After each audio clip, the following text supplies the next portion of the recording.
Right, just got my Innovv K1 for my ZX14 2012. And so I was leery on picking up one of these DVRs because I wasn't sure about the wiring. Pretty simple. Front camera, front plug. Rear camera, rear plug. You've got a GPS that has a splitter on it. The splitter allows you to do the GPS, and then the other plug will be for your toggle button for your snapshots and saved memory. And this is what I was leery about, was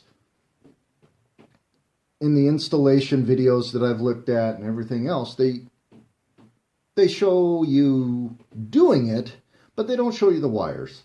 Real simple. Plug 4 plugs into your screen, your camera, runs out, has a little converter for your 5 volt.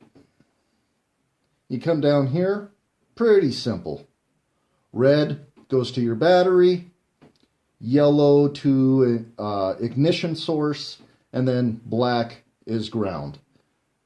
So I'm going to go ahead and pause it. We'll pop my seat and then start recording again.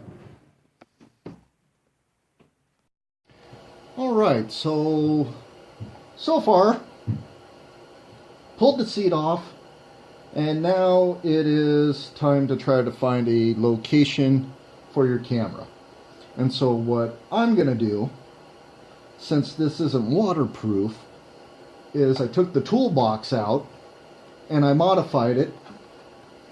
I'd rather have the tools in my tank bag than the camera itself, so I can actually kind of make this somewhat weather resistant. And on the newer camera models, they give you a bracket. So what I actually did was just screwed it to the lid along with some sticky tape, ground down the end so you don't stab yourself, and then this will allow, if there's any moisture in there, hopefully it'll be on the bottom of the box rather than on the top. And then what else I can do is also put the GPS box in here. I'm going to go ahead and trim out the sides for the wiring. So I'm going to continue to kind of work on that, and then I'll be back to show you on how to wire it. Alright, so we are back. I've got my toolbox back in. I'm going to end up taking it back out so I can trim out where the wires are going to come out. But for right now, we're going to go ahead and test and see where we can actually connect this. So of course, again, black is a ground, yellow is the ignition, and then your red, they want you to put to the battery. Now the battery on this particular bike is kind of a pain in the ass to get to. So I'm hoping that I can just hook it up to a constant, and hopefully that'll work.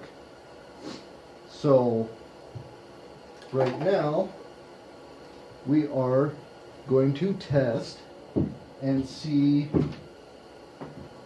what's constant and what is ignition. So I'm going to find me a good ground. I already have a good idea where some grounds are. I have a security system on this bike already, so I've already done some of the work, but what I'm going to do is back here is a fuse box for my headlights and my fan. So I'm just going to go through. I know I have a good ground, and I'm just going to test all of these circuits. They all light up, so that, with the bike being off, is a constant. So everything in this box, this fuse panel, is a constant. Now down here, I have another fuse box, and this is for my brake light, horn, the other headlight, as well as my turn signals. So if I come through here, test these, nothing comes on. Let's kick on the key. All right, now I have power to these. So these are ignition wires. These are this is where I'm probably more than likely gonna connect the yellow and then the red to the back. I'm gonna go ahead and turn it on.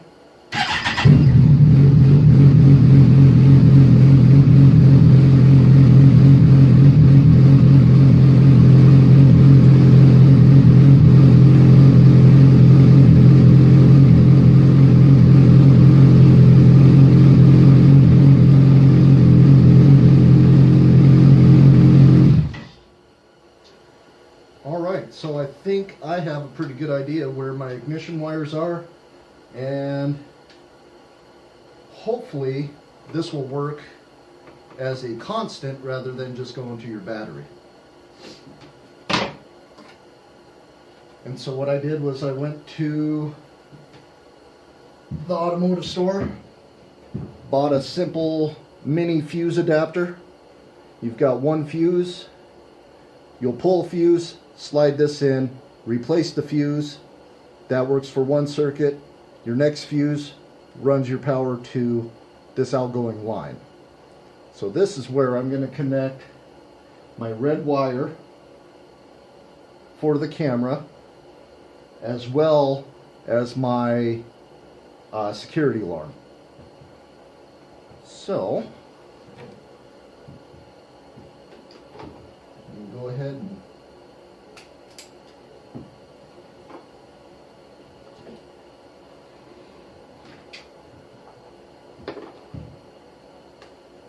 now, if I was better, I would probably try to take and cut these wires and solder them and make it better, but I suck at soldering, so this is what we're going to do for the time being.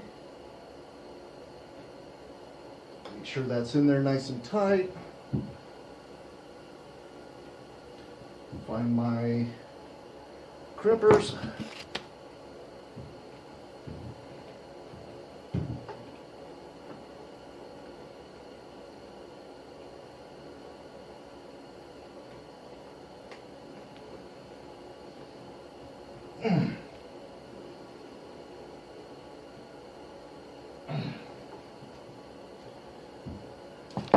So of course, using a crimper, make sure your wires are nice and tight, that they aren't going to come out. Now with this particular little mini splitter, it says if you plug it in, you don't have power, pull it out, flip it around, plug it back in. So I'm going to pull one of these fuses, which is a 15, so what I put into this is also a 15, so I know that it's the same fuses. So I'm going to go ahead and plug it on in. Now, in theory, I should have constant power now coming out of this line. So the way to test that is touch your fuses. Both of them have power, which means that this has power. Double check that by pulling the cap.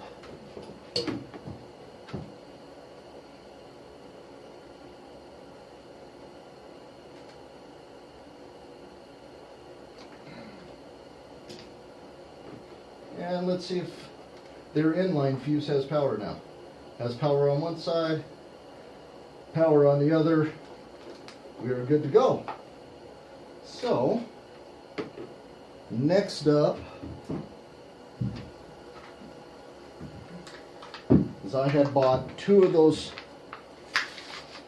little mini fuse adapters. And what I can do is use one of these for the ignition wire as well. And so most of these are going to be 10. I'm going to go with a low one.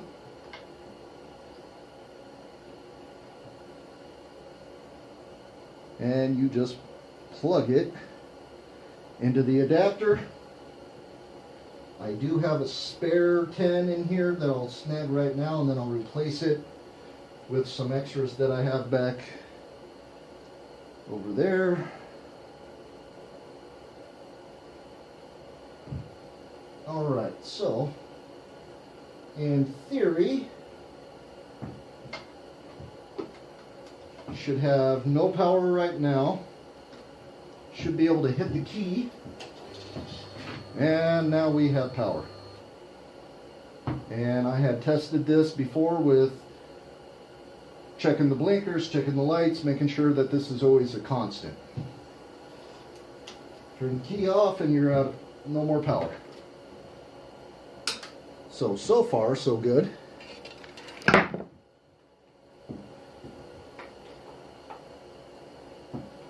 And for right now, I'm just kind of putting everything together. I'll go back, roll wires, zip tie it, make it look nice, hide everything that I can. And what I think I'm going to end up doing is wrapping all these wires and probably putting them in the same case that the camera's in, so the toolbox. So I'll have the camera in there, GPS, and the converter box. So to save me time in the long run, I'm going to go ahead and kind of duck this wire underneath some stuff.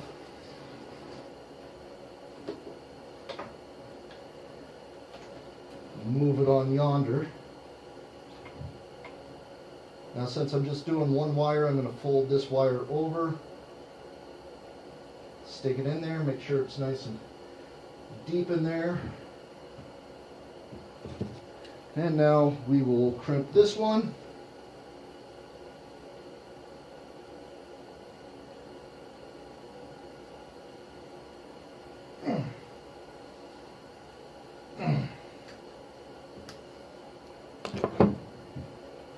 And that is now nice and tight. The bad thing is with these little mini fuse circuit adders, is that I won't be able to close this cap anymore. So I'll either try to notch it out, see if it won't snap down. If not, then I'd have to go with some kind of tape or something. Alright, last but not least is the ground.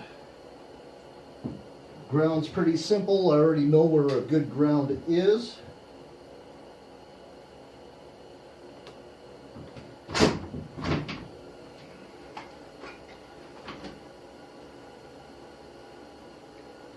I believe that's my 10mm, and of course they're missing, because every time you need a 10mm, you can't find one.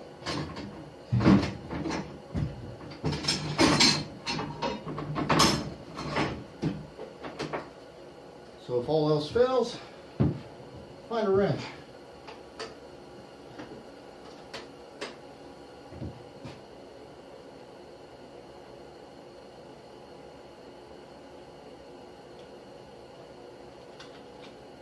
Alright, I got my 10mm bolt out.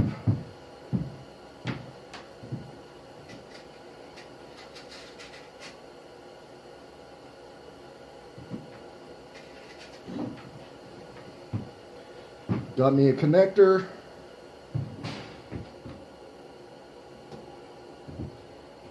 Find my black wire. Save me time. I'm going to go ahead and sneak it underneath some of this framework right now. Maybe.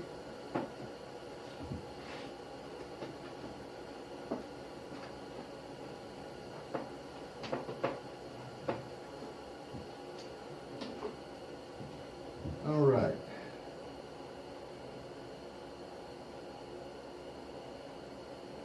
Get my crimpers.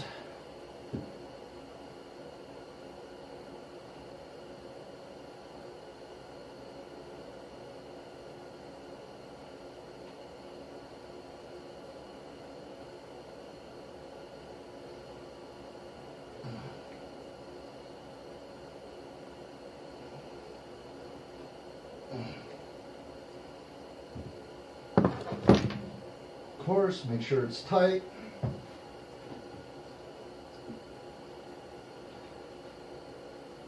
And now, find your bolt. And my ground that I'm using is actually connected to the bracket for the rear brake. So, put all my grounds back on there. Because I use this spot for grounding my LED lights, grounding the alarm, and now I'll also use it as a ground for the DVR.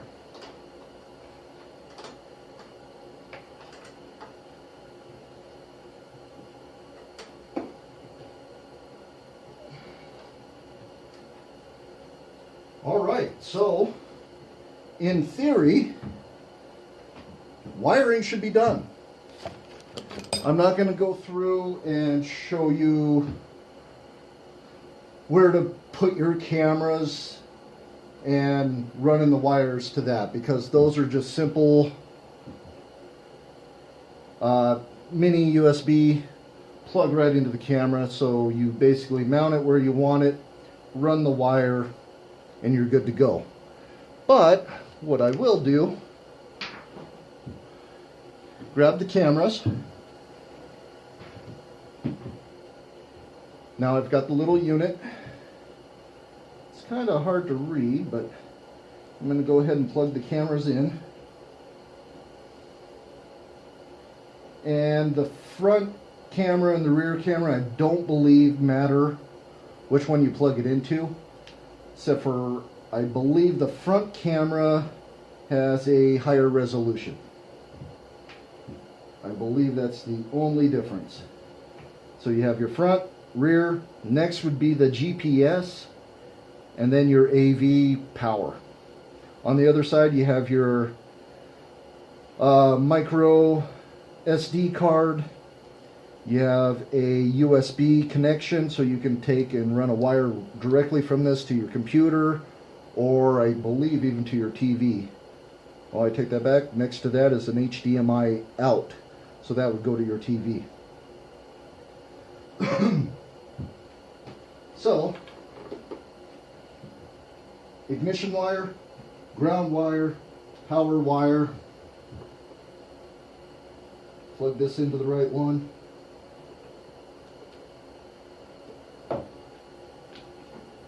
And for shits and giggles, I'll just place the cameras up so that they see something. Now in theory, if I hit the key, hopefully this turns on.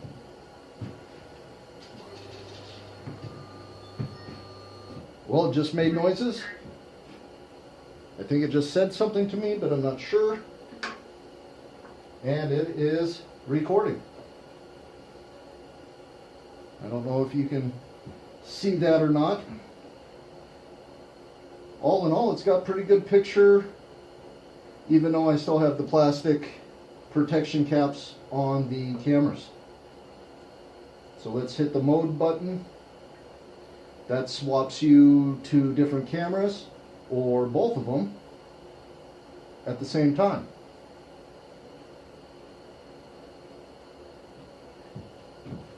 Now if we turn it off, the unit turns off. Alright, so I'm going to call that a success at the moment. I'm going to go ahead and tuck all the wires, hide them, put the cameras on, run those back, fix this. At the end of the video, I'll just do a little walk around and show you the completed project. Unfortunately, I won't be able to ride this for another month or two because it is winter right now. So later on in the future, I'll post a video of what it looks like riding. Thank you guys.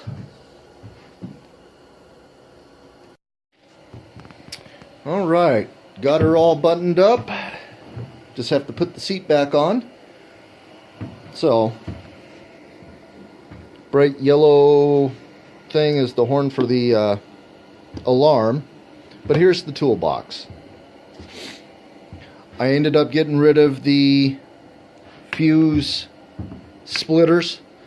Really wasn't able to modify the box so that I could get it closed, so I ended up popping them up and splicing the wire from underneath. This way the caps are still on, they're still fairly water resistant. So I did that on the front and back, so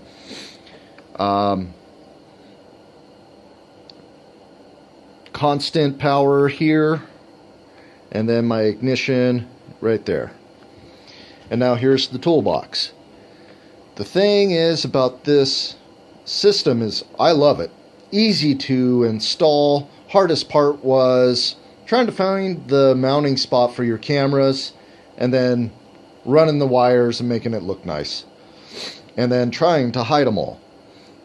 They give you so much wire. So it's kind of hard, but here's the original toolbox. Flip it up. There's the camera. GPS is in there. All the other wiring that I could possibly fit in there, I put in there. And then I modified the side so that the lid will close without crimping the wires. And so hopefully, being underneath the seat, everything else, hopefully it will be somewhat water resistant. Come down here, here's my license plate, and with the bracket they gave you, I just put it in with my license plate bolt.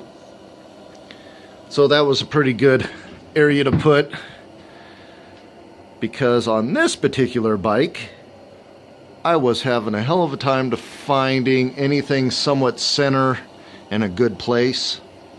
So we'll give that a shot. Of course, it's winter and I won't be able to test this for probably another month or two. So let's move to the front.